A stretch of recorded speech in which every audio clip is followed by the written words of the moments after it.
Dear students, पिछले lecture में हमने कार्बोहाइड्रेट्स के बारे में पढ़ा था। तो आज हम कार्बोहाइड्रेट्स की क्लासिफिकेशन देखेंगे। तो स्टार्ट करेंगे topic classification of carbohydrates.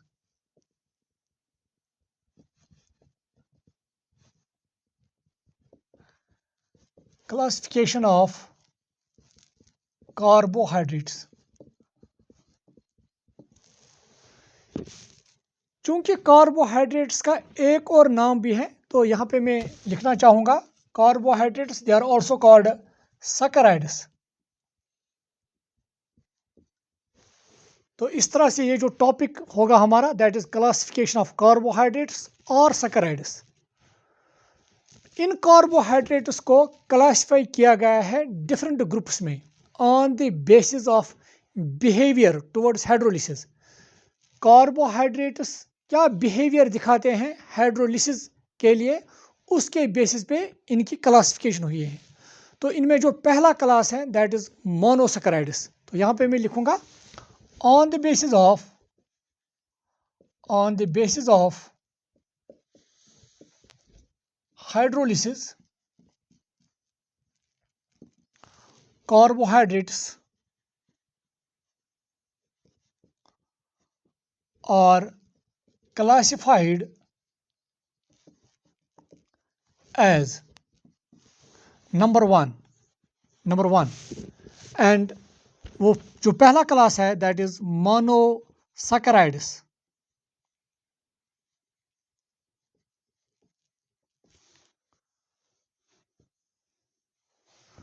Monosaccharides वो कार्बोहाइड्रेट्स होते हैं जिनकी हाइड्रोलिसिस नहीं होती हैं, जिनको हम फर्दर सिंपलर कार्बोहाइड्रेट्स में ब्रेक नहीं कर सकते हैं with the help of water, और in fact they are the simplest carbohydrates.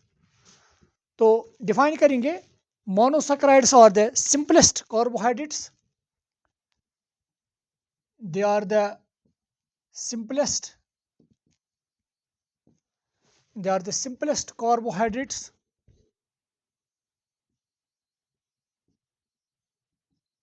and cannot be hydrolyzed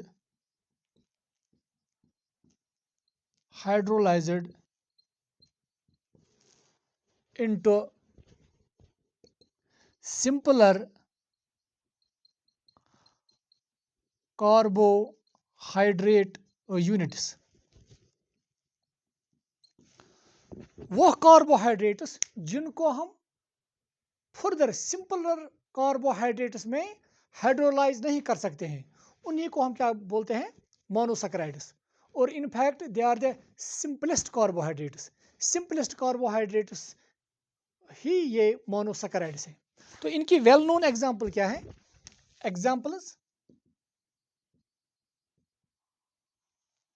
of monosaccharides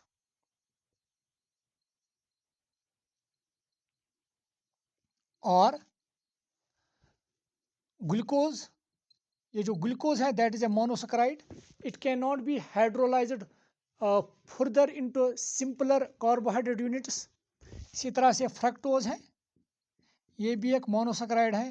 इसी तरह से राइबोज है, ये भी एक मोनोसैकराइड यूनिट है, एटसेट्रा। तो इस तरह से हम डिफाइन करते हैं मोनोसैकराइड्स को। अब दूसरा जो क्लास है दैट इज ओलिगोसैकराइड्स। आप यहाँ तक ये नोट कीजिए, मैं इसको रब करने जा रहा हूँ। तो दूसरा क्लास हम लिखेंगे दैट इज ओलिगोसैकराइड्स।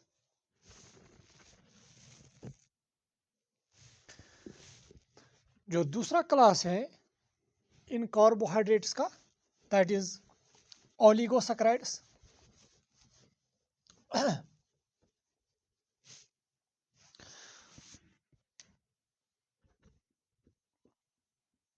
ओलिगोसैकराइड्स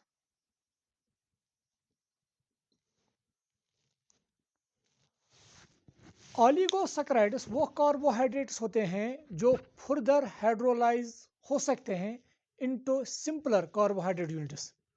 और ये वो कार्बोहाइड्रेट्स होते हैं जिनको हम हाइड्रोलाइज करने पर ये 2 to 10 मोनोसैकेराइड यूनिट्स दे सकते हैं. So those carbohydrates which on hydrolysis give 2 to 10 monosaccharide molecules on hydrolysis, they are called actually oligosaccharides. Oligo का actually मतलब ही है, it is a Greek word which means a few. और वो carbohydrates जो कुछ monosaccharides देते हैं on hydrolysis, they are called oligosaccharides. और ये इनका जो रेंज है ओलिगोसैकेराइड्स में कितने मोनोसैकेराइड यूनिट से दे सकते हैं, 2 to 10. तो यहाँ पे मैं लिखूंगा those carbohydrates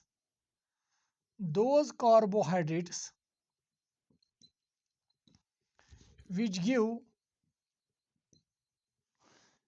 give 2 to 10 monosaccharide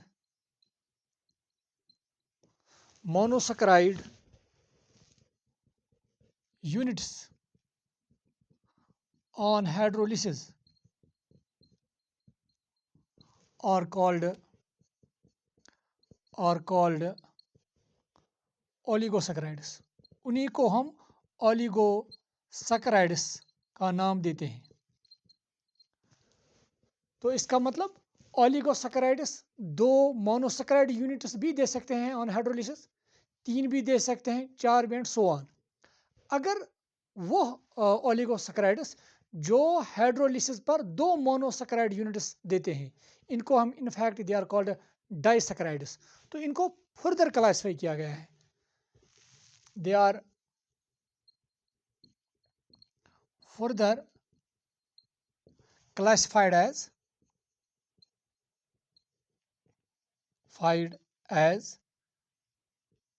तो इनमें जो पहला सब क्लास है दैट इज डाइसैकेराइड्स.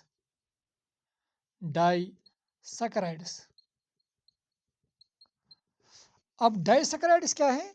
ये वो कार्बोहाइड्रेट्स हैं which on hydrolysis give 2 monosaccharide units, जो 2 मोनोसैकेराइड यूनिट्स हाइड्रोलिसिस पर देते हैं. तो यहाँ पे मैं लिखना चाहूँगा those carbohydrates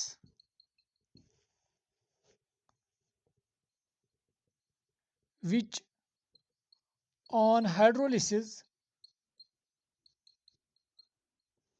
give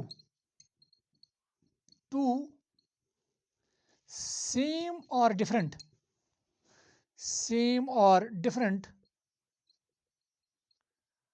monosaccharide units.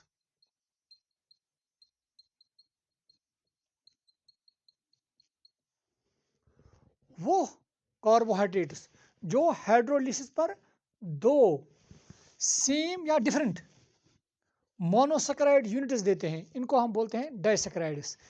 अब ये यहाँ पे जो मैंने लिखा सेम और डिफरेंट, इसका क्या मतलब है? फॉर एग्जांपल मैं यहाँ पे बताऊंगा. एक एग्जांपल है डाइसैकेराइड की, दैट इज सक्रोज, जिसको हम शुगर कैन भी बोलते हैं या कैन शुगर. सक्रोज अगर इसकी हाइड्रोलिसिस हम करते हैं तो ये देता है ग्लूकोज, एक मोनोसैकेराइड यूनिट, और दूसरा फ्रक्टोज. तो इसका मतलब सक्रोज हाइड्रोलिसिस पे हमें 2 मोनोसैकेराइड यूनिट्स देता है, और दोनों जो ये मोनोसैकेराइड यूनिट्स हैं ये डिफरेंट है, एक ग्लूकोज है और दूसरा फ्रक्टोज है. यहाँ पर देखेंगे कुछ डाइसैकेराइड्स सेम मोनोसैकेराइड्स यूनिट्स देते हैं. तो यहीं पे मैंने लिखा कि अगर आप देखेंगे यहाँ पे those carbohydrates which on hydrolysis give 2 same और डिफरेंट मोनोसैकेराइड यूनिट्स, जो ये मोनोसैकेराइड यूनिट्स देंगे ऑन हाइड्रोलिसिस पे वो सेम भी हो सकते हैं और डिफरेंट भी. इनकी एक एग्जांपल है दैट इज सक्रोज. दूसरी जो एग्जांपल है दैट इज मॉल्टोज भी एक डाइसैकेराइड ही है. नंबर 3 जो आप यहाँ पे याद रखेंगे that is lactose is another example of A disaccharide. ये 2 भी आप यहाँ पे ऐड करेंगे. तो इस तरह से हमने यहाँ पे डाइसैकेराइड्स को डिफाइन किया. इसी तरह से कुछ कार्बोहाइड्रेट्स ऑन हाइड्रोलिसिस वो देते हैं 3 मोनोसैकेराइड यूनिट्स. वो भी तीनों वो सेम भी हो सकते हैं और डिफरेंट भी. वो carbohydrates which on hydrolysis give 3 monosaccharide units which may be same or different, they are called trisaccharides. और यहाँ पे मैं लिखना चाहूँगा, आप यहाँ तक अभी ये नोट कीजिए, मैं रब करने जा रहा हूँ नाउ। तो अब जो दूसरा क्लास है इन ओलिगोसैकेराइड्स का, वो है ट्राइसैकेराइड्स। ट्राइसैकेराइड्स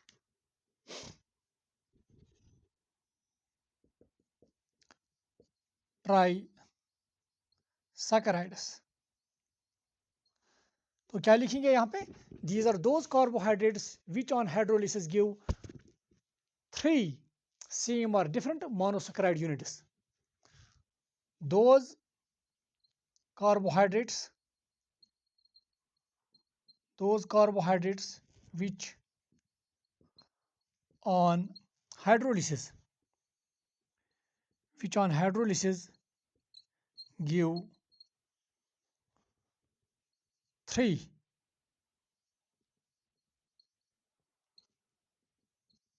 same or different monosaccharide units.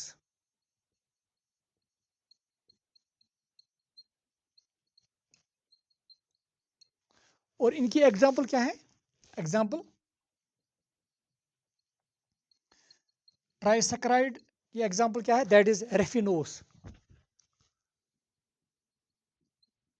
रेफिनोस एक ट्राइसैकेराइड है। मैं कोशिश करूंगा फिर एक जो डाइसैकेराइड है उनकी जनरल फार्मूला क्या होगी। इसी तरह से रेफिनोस ये एक ट्राइसैकेराइड है, इसकी फार्मूला क्या होगी। और टेट्रासैकेराइड उसकी भी मैं एग्जांपल दूंगा लास्ट पे, उनकी फार्मूला मॉलिक्यूलर फार्मूला। तो अभी आप यहाँ पे याद रखेंगे रेफिनोस, तो ये एक ट्राइसैकेराइड है। इसी तरह से वो कार्बोहाइड्रेट जो 4 मोनोसैकेराइड यूनिट्स देते हैं on hydrolysis, that is called tetrasaccharide. तो यहाँ पे मैं लिखूंगा एक और एग्जाम्पल, एक और क्लास हम यहाँ पे डिफाइन करेंगे, that is tetrasaccharide. Third tetrasaccharide, those carbohydrates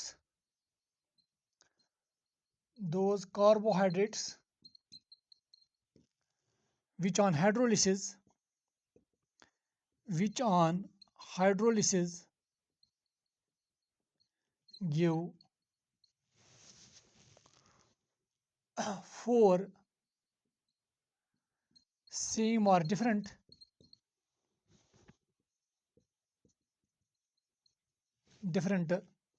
monosaccharide units। और इसकी एग्जाम्पल क्या है? फॉर एग्जाम्पल स्टाकाइरोस,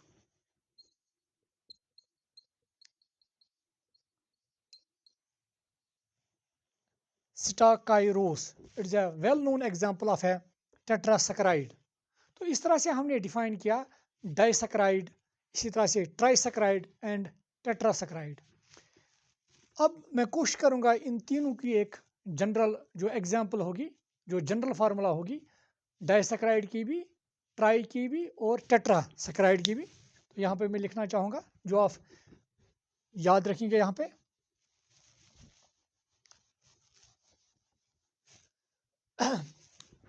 जो डाइसैकेराइड्स हैं,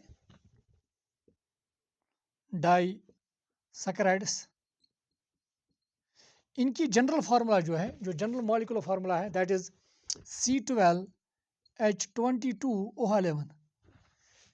जैसे कि अगर मैं आपको ये बताऊं what is the molecular formula of sugar cane, that is this, या लैक्टोज की यही फार्मूला है, या मल्टोस वो भी एक डाइसैकेराइड है, उसकी यही फार्मूला है।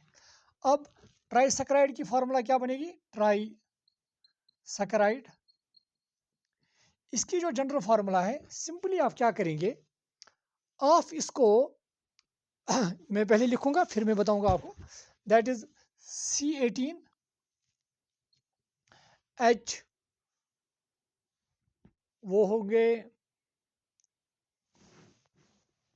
32 और ऑक्सीजन होंगे, दैट इज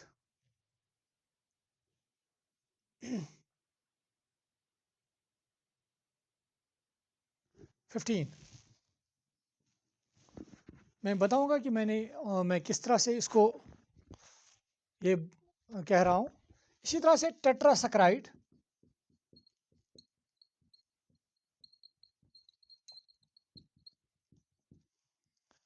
जो टेट्रासैकराइड है इसकी फार्मूला क्या होगी?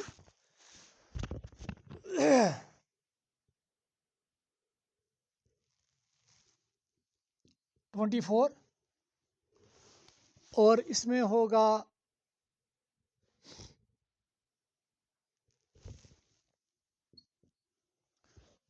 वो होंगे 42 और यहाँ पे ऑक्सीजन जो होगा दैट इज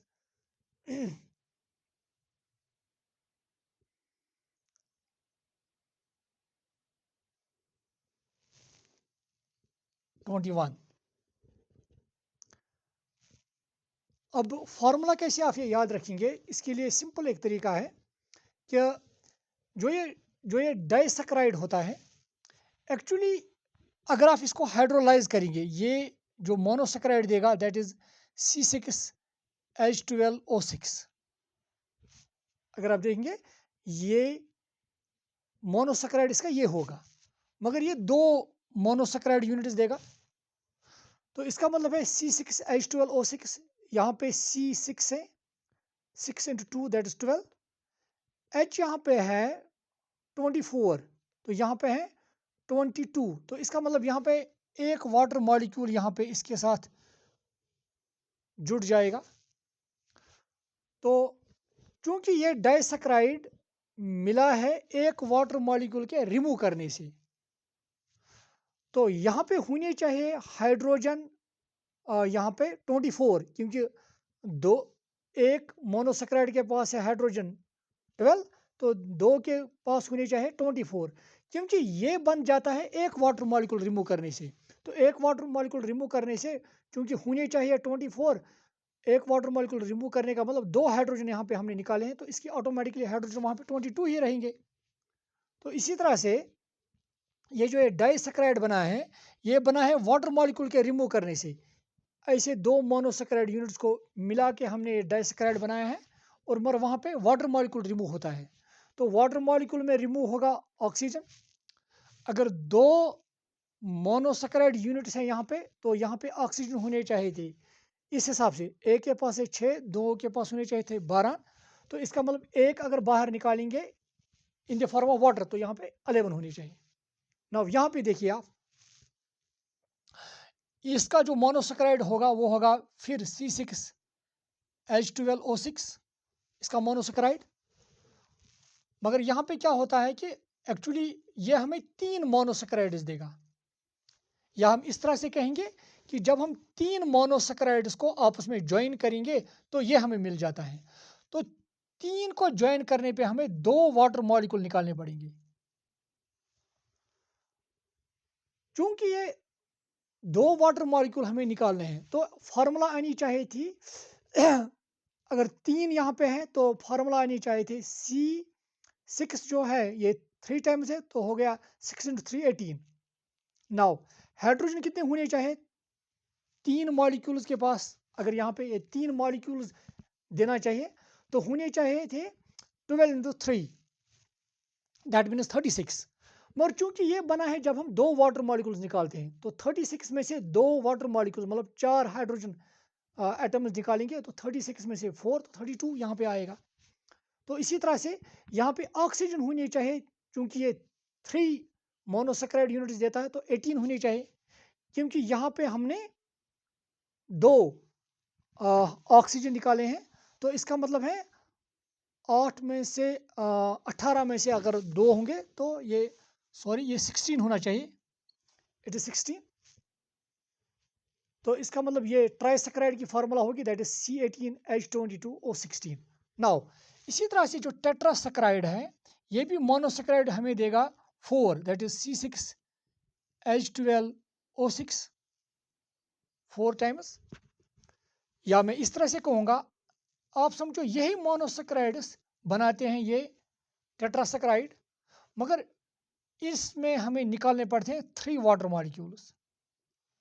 जब हम 4 मोनोसेक्राइड यूनिट्स को आपस में लिंक करते हैं तो वहाँ पे 3 वाटर मॉलिक्यूल्स रिमूव होती हैं। ये आप देखेंगे आगे।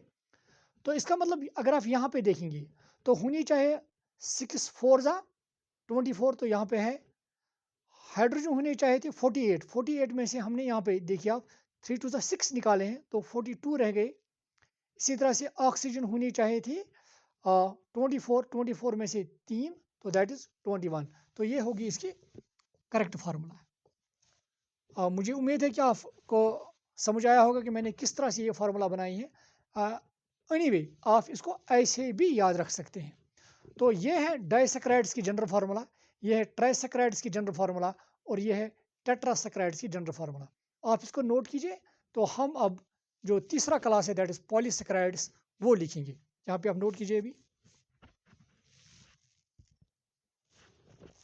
नाउ पॉलीसेक्राइड्स देखेंगे हम कैसे डिफाइन करेंगे और पॉलीसेक्राइड्स को।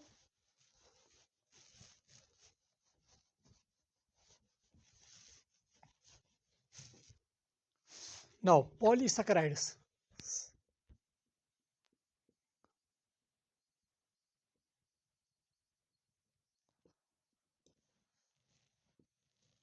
पॉलीसेक्राइड्स वो कार्बोहाइड्रेट्स होते हैं जो हाइड्रोलिसिस पर बहुत सारी मोनोसेक्राइड यूनिट्स देते हैं।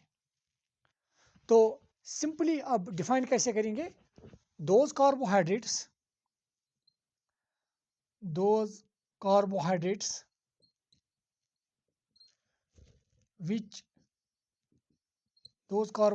which give large number of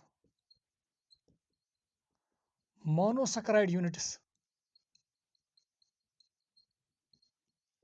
units on hydrolysis। वो कार्बोहाइड्रेट्स जो बहुत सारे मोनोसेक्राइड यूनिट्स हाइड्रोलिसिस पे देते हैं they are called polysaccharides. Example क्या है इनकी? फॉर एग्जांपल स्टार्च है, वेल नोन एग्जांपल इसकी स्टार्च। इसी तरह से एग्जांपल है सेल्यूलोज, इसी तरह से एग्जांपल है glycogen etcetera. They are well known examples of polysaccharides. और इनकी जनरल फार्मूला जो है वो है C6H10O5 होल N। ये है इनकी जनरल फार्मूला। और यहाँ पे जो N है, N कैन बी 100 to 3000। तो इस तरह से हम क्लासिफाई करते हैं कार्बोहाइड्रेट्स को। जब हम हाइड्रोलिसिस के बेसिस पे इनको क्लासिफाई करते हैं। इनको एक और तरीके से भी क्लासिफाई किया गया है कार्बोहाइड्रेट्स को, वो है शुगर्स एंड नॉन शुगर्स।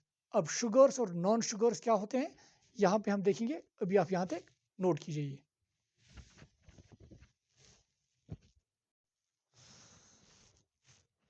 अब हम दूसरी क्लासिफिकेशन देखेंगे इन कार्बोहाइड्रेट्स की।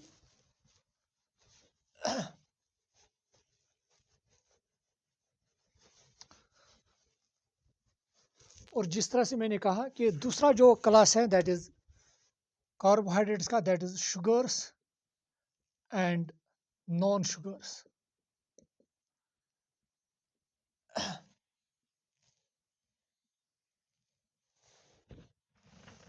ये भी कार्बोहाइड्रेट्स की ही क्लासिफिकेशन है। वो कार्बोहाइड्रेट्स जो सॉल्युबल है वाटर में, विच आर क्रिस्टलाइन, जो क्रिस्टलाइन है, and which have a sweet taste they are called sugars। और इसके बरक्स वो carbohydrates which are insoluble in water, which are amorphous and tasteless, they are called non sugars। तो यहाँ पे मैं यहाँ पर ही डिफाइन करूंगा। these carbohydrates are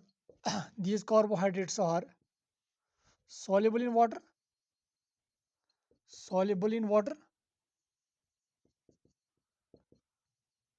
crystalline in nature,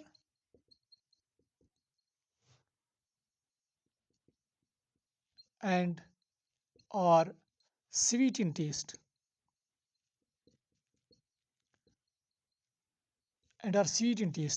इनकी एग्जाम्पल है ऑल मोनोसैकेराइड्स, जो भी मोनोसैकेराइड्स है, ऑल मोनोसैकेराइड्स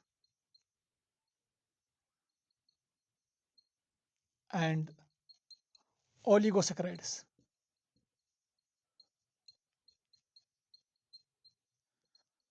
जो भी मोनोसैकेराइड्स एंड ओलिगोसैकेराइड्स हैं, they come under the category of sugars. अब नॉन शुगर्स,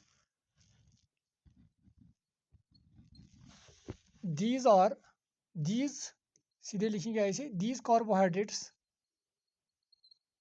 ये भी कार्बोहाइड्रेट्स है, these carbohydrates are insoluble in water, amorphous in nature, and are tasteless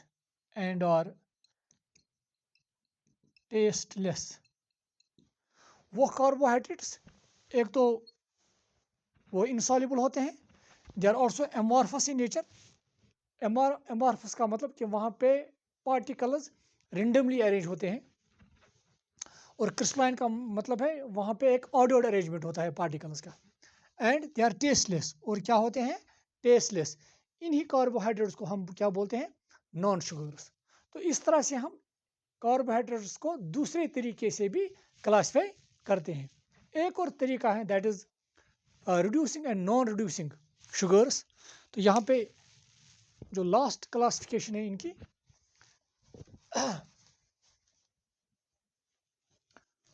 और इसमें कभी कभी क्वेश्चन पूछा जाता है, reducing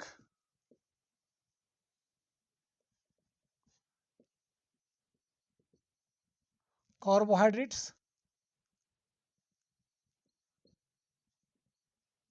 and non-reducing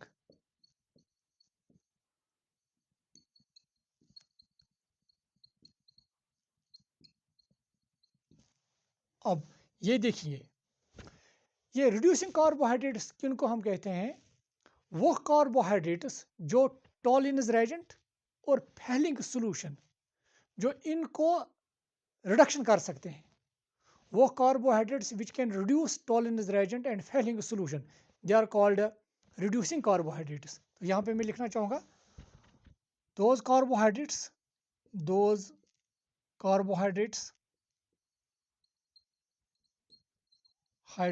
which reduce टॉलिनस reagent and Fehling solution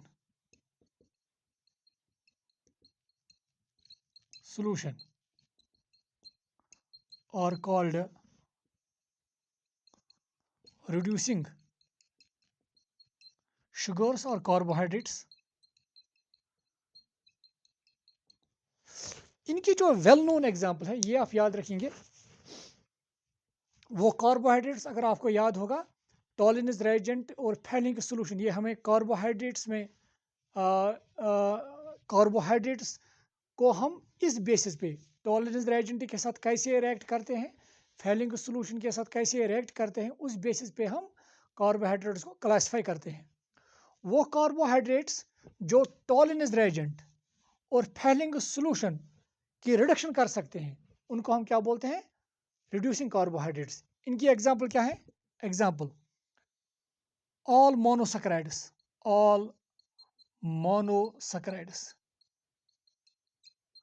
सभी मोनोसैकेराइड्स, और डाइसैकेराइड्स, पर ये याद रखना है एक्सेप्ट सक्रोज। डाइसैकेराइड्स में हमने 3 के बारे में पढ़ा है, one is sucrose, second one is lactose and third one is maltose. इन 3 में से जो रिड्यूसिंग कार्बोहाइड्रेट है वो है माल्टोस और लैक्टोस। सक्रोज नॉन रिड्यूसिंग में आता है, ये एक इंपॉर्टेंट पॉइंट आप याद रखेंगे। तो यहाँ पे मैं लिखूंगा लैक्टोस एंड माल्टोस, ये भी डाइसैकराइड, ये डाइसैकराइड है। डाइसैकराइड में ये दो किस कैटेगरी में आते हैं? Reducing carbohydrates. Now non reducing carbohydrates को हम कैसे डिफाइन करेंगे? ऐसे ही हम देखेंगे, those carbohydrates which do not reduce, those carbohydrates which do not reduce Tollens reagent and Fehling solution, they are called non reducing carbohydrates। और इनकी एग्जांपल क्या है? एग्जांपल, तो पहली एग्जांपल हम दे देंगे फिर सक्रोज की, सक्रोज एंड और जो भी पॉलीसैकेराइड्स हैं, एंड पॉलीसैकेराइड्स, ये सभी नॉन रिड्यूसिंग कार्बोहाइड्रेट्स के एग्जांपल है। तो इस तरह से हमने रिड्यूसिंग कार्बोहाइड्रेट्स और नॉन रिड्यूसिंग कार्बोहाइड्रेट्स के बारे में भी यहाँ पे देखा है कि कैसे हम इनको डिफाइन करेंगे। तो एक और पॉइंट यहाँ पे मैं कहना चाहूँगा कि ये जो टॉलिन्स रिएजेंट है या फेहलिंग सॉल्यूशन है, अगर आपको थोड़ा याद होगा तो यहाँ पे मैं कहना चाहूँगा, इनफैक्ट जो टॉलिन्स रिएजेंट है, अगर मैं टॉलिन्स रिएजेंट की बात करूँ, टॉलिन्स रिएजेंट में सिल्वर होता है Ag पॉजिटिव, सिल्वर की ऑक्सीडेशन स्टेट +1 होती है, और जब इसकी रिडक्शन होती है तो ये Ag में तब्दील होता है, अगर आप वहाँ पे वो रिएक्शन देखेंगे तो उसमें एक्चुअली वहाँ पे जो रिएजेंट होता है उसमें actually silver Ag positive state में होता है और ये Ag में चला जाता है। तो वो अगर हम यहाँ पे कार्बोहाइड्रेट इस्तेमाल करेंगे, कोई भी मोनोसैकेराइड या लैक्टोस या माल्टोस कार्बोहाइड्रेट्स, जो कार्बोहाइड्रेट Ag पॉजिटिव को Ag में तब्दील कर सकता है तो उसी को हम बोलते हैं एक्चुअली रिड्यूसिंग कार्बोहाइड्रेट, क्योंकि Ag पॉजिटिव यहाँ पे ऑक्सीडेशन स्टेट +1 है, +1, और यहाँ पे ऑक्सीडेशन स्टेट 0 है, तो +1 to 0 का मतलब यहाँ पे Ag की रिडक्शन हुई है, इसने इलेक्ट्रॉन गेन किया है। तो ये जो Ag पॉजिटिव का Ag में चेंज होना, इट इज अ रिडक्शन, और वो कार्बोहाइड्रेट्स जो ये रिडक्शन कर सकते हैं इनको हम बोलते हैं रिड्यूसिंग कार्बोहाइड्रेट्स, और जो कार्बोहाइड्रेट्स ये रिडक्शन नहीं करते हैं they are called non reducing carbohydrates. तो इस तरह से मुझे उम्मीद है कि आपको समझ आया होगा कि रिड्यूसिंग कार्बोहाइड्रेट्स किन को बोलते हैं। इसी तरह से यहाँ पे मैं फेहलिंग सॉल्यूशन की भी बात करूँगा। आपको सिर्फ ये याद रखना है, फेहलिंग सॉल्यूशन में एक्चुअली क्या होता है, फेहलिंग सॉल्यूशन में कॉपर होता है, कॉपर डाइपॉजिटिव स्टेट में फेहलिंग सॉल्यूशन में, और ये कॉपर डाइपॉजिटिव तब्दील होता है Cu पॉजिटिव में। तो यहाँ पे देखिए इसके 2 इलेक्ट्रॉन्स लॉस हुए हैं, यहाँ पे एक ही इलेक्ट्रॉन लॉस हुआ है, तो इसका मतलब है यहाँ पर भी इलेक्ट्रॉन गेन हुआ है।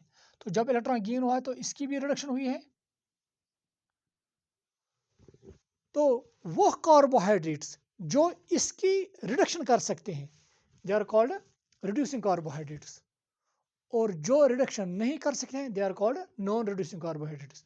क्योंकि फेहलिंग के सॉल्यूशन में एक्चुअली रिडक्शन होती है कॉपर की, तो वो कार्बोहाइड्रेट्स जो कॉपर 2 पॉजिटिव को +1 में तब्दील कर सकते हैं इनको ही हम बोलते हैं रिड्यूसिंग कार्बोहाइड्रेट्स। और इसी तरह से वो कार्बोहाइड्रेट्स जो ये रिएक्शन नहीं कर पाते हैं, जो Ag पॉजिटिव को Ag में तब्दील नहीं कर सकते हैं, जो Cu डाई पॉजिटिव को Cu पॉजिटिव में तब्दील नहीं कर सकते हैं, उनको बोलते हैं non reducing carbohydrates. So this was all about the classification of carbohydrates. तो अब हम जो हमारा नेक्स्ट टॉपिक होगा that would be the monosaccharides. So thank you dear students.